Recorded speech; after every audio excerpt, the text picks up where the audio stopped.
Chers amis, nous nous retrouvons pour une nouvelle émission Café, thé ou chocolat.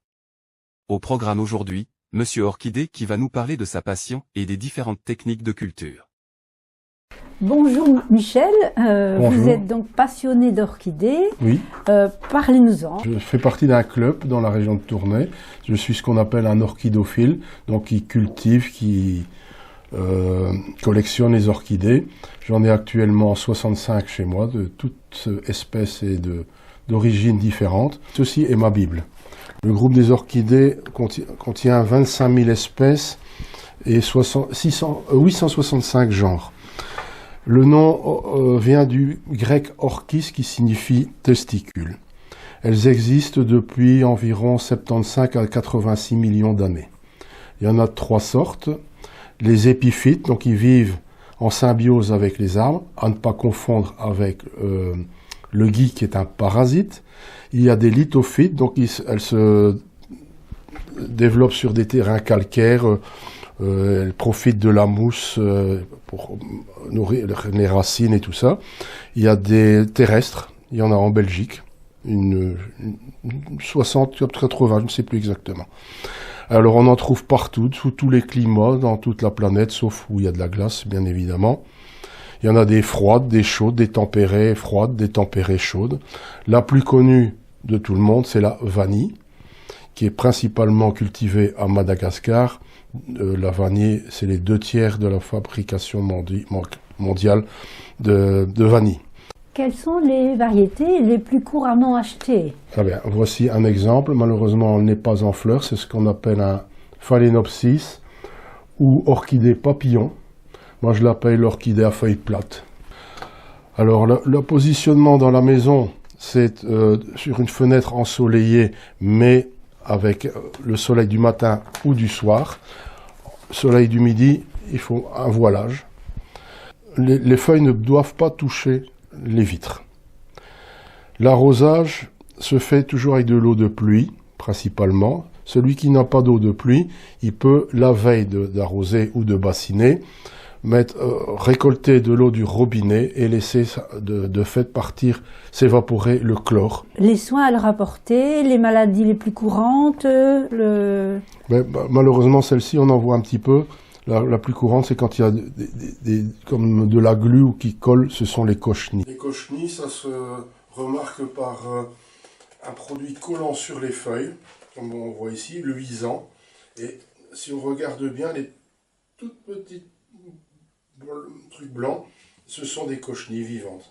Comment est-ce qu'on les traite? Eh bien, avec de l'eau savonneuse, on frotte et ça les décolle.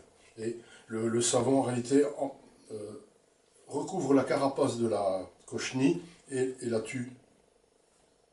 Parlez-nous aussi du pot. Le pot est transparent. Voilà, le pot est transparent. C'est pas pour la beauté, c'est pour voir la couleur des racines.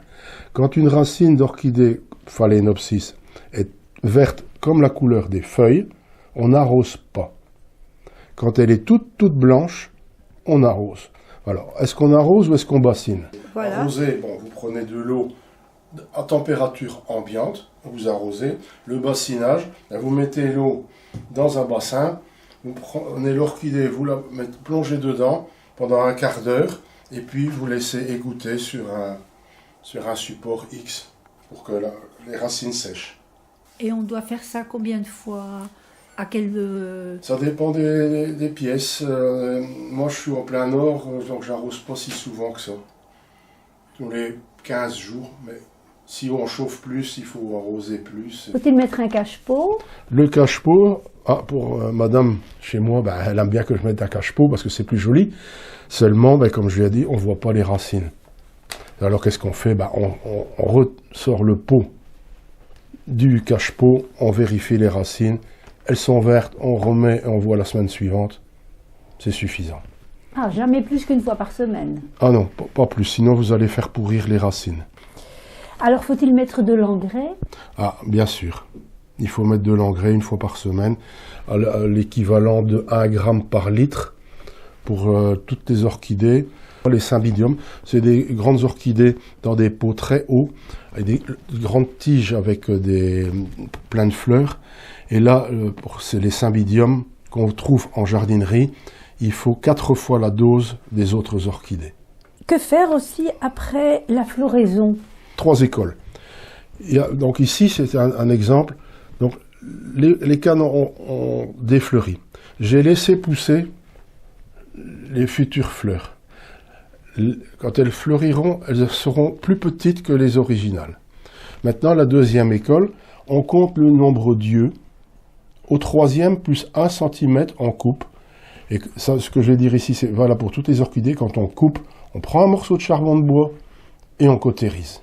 C'est pour éviter que des pourritures n'entrent dans la tige florale. Si vous coupez à 3 yeux plus 1 cm, la taille des fleurs sera identique. Moi, je préfère des fleuris en coupe à ras. Pourquoi? En coupe à ras, la plante va entrer en dormance. Elle va se régénérer pour refaire de nouvelles et futures tiges de fleurs. Tout en laissant les feuilles.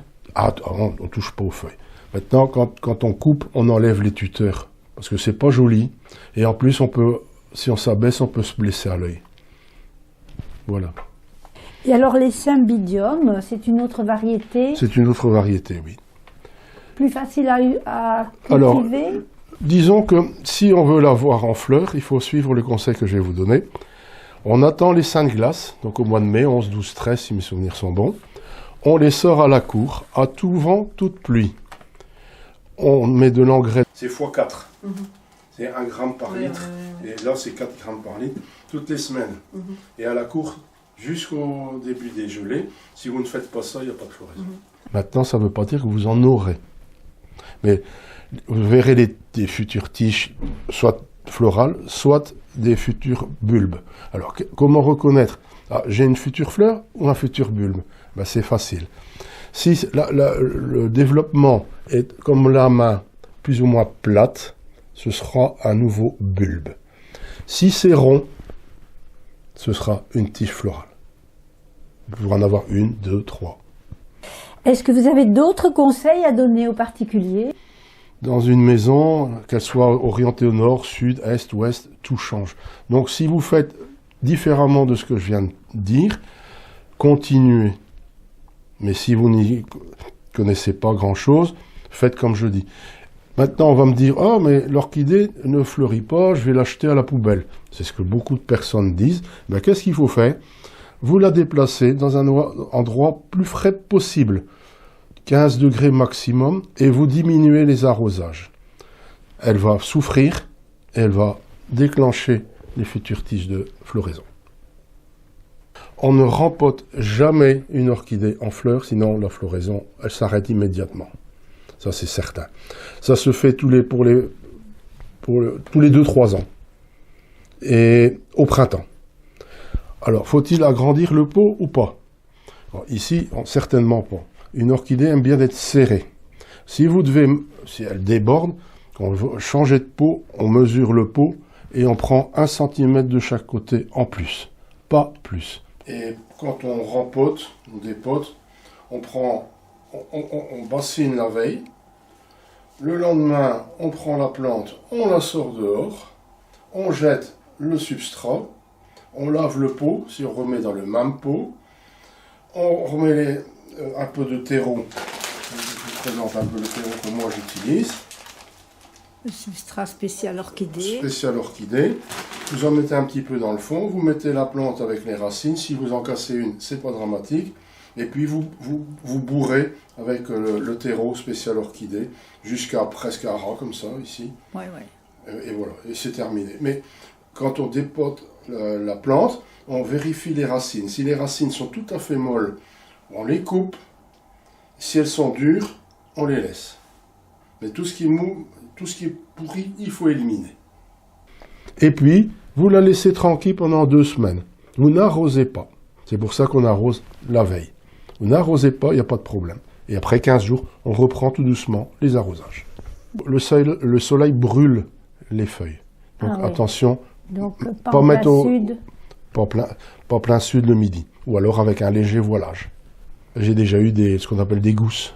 Donc ça, la fleur fane, et puis vient une gousse qui va grossir, et il y a des milliers de graines d'orchidées dedans. Et vous les avez plantées? Ah non, ça, c'est malheureusement, on ne sait pas, il faut un laboratoire spécialisé. Et donc, par les graines, ce sont des graines stériles, en somme. Non, mais bon, il faut la nature est bien faite. Ça s'essaime et ça va sur d'autres plantes. Et Ah oui, c'est voilà. ça. Multiplier une orchidée, il faut la diviser et il faut, pas pour celle-ci, mais pour les orchidées à bulbes, il faut minimum 3 bulbes. Vous avez 10 bulbes dans un pot, et vous pouvez faire 3 nouvelles plantes. Ah oui. Et donc, vous sortez, vous coupez, et vous faites des nouvelles plantes, et vous adaptez le pot au bulbe que vous avez sélectionné. Il en faut 3. Et quand la plante est morte, comment est-ce que vous le voyez? Elle devient toute brune. Ah oui. Toute brune. Bon, les feuilles tombent. Elles deviennent rousses, brunes. Coupez une feuille brune, coupez-la. De toute façon, elle est morte. Donc, voilà. Merci beaucoup, c'est très intéressant. J'espère avoir été... J'espère que ça va aider d'autres personnes à c'est le but. garder leurs orchidées en bon et surtout état. pas les jeter systématiquement. J'ai plus de fleurs, on les jette. Non, il y a toujours moyen. Bougez-les de place. Il y en a même qui les mettent parfois dans le frigo. Elle va souffrir, et quand on va la sortir, elle va réagir. Elle va dire, j'étais en train de mourir, je vais fleurir.